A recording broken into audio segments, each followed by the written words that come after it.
Let's talk about my favorite thing in the world, donuts.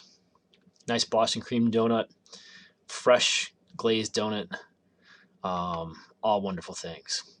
And we've got donuts in GIS, and we're going to learn how to make them today.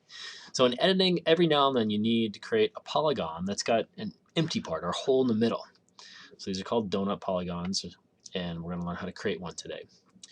So right now I've got my ArcMap session set up for editing. I'm in the middle of an edit session, and I've got a Polygon feature class that I'm going to do some editing on. Now in my study area, I actually don't have a real area of a donut, so I can imagine a forest that's got a lake in the middle, or a forest that has an opening in the middle that I'd want to cut out. So that's what we're going to pretend that we're going to do.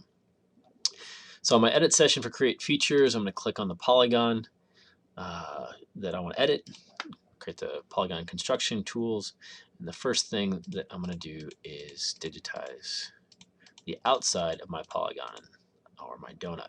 Double click to finish that.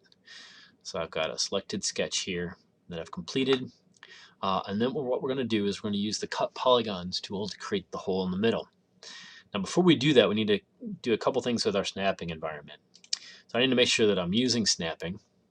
I also need to make sure that I'm snapping to the sketch so that it can snap to itself. And in this case, I need to make sure that I use end snapping in order. So I'm going to create a donut, and one end needs to snap to the other in order to have a complete donut hole. All right, so snapping's on, end snapping's on, and now I'm going to use the cut polygon tool.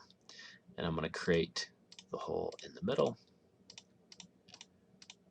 and then making sure that at the end I snap to create a complete circle. All right, so I'm going to double click here, and then that was really quick, all that flashing. What it did was it did the cut.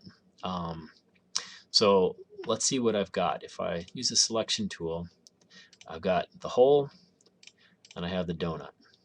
And what I want to do is select the hole, and then I'm going to hit the delete key, and now I have a donut polygon. All right, I'm off to the bakery. Bye.